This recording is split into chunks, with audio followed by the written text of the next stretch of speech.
കേരളത്തിൽ ഞാനടക്കമുള്ള ഒരു കോൺഗ്രസ് നേതാവും ഈ തെരഞ്ഞെടുപ്പിലെ മുഖ്യമന്ത്രി സ്ഥാനാർത്ഥികളല്ല. ഞാനൊട്ടുമല്ല. കാരണം ഞാൻ നേതൃത്വത്തിലിരിക്കുന്ന ആളാണ്.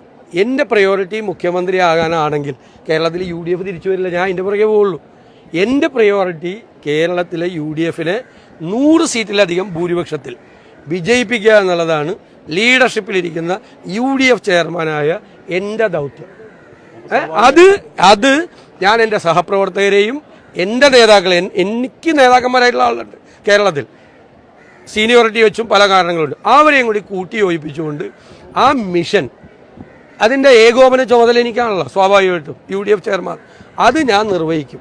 അത് ഞാൻ നിങ്ങളോട് നേരത്തെ പറഞ്ഞേക്കുന്ന കാര്യമാണ്. അതുകൊണ്ട് ഈ ചർച്ച വരുമ്പോഴും നിങ്ങളുടെ മറ്റത് വരുമ്പോഴും എൻ്റെ പേര് ആ കൂട്ടത്തിൽ ചേർക്കരുത്.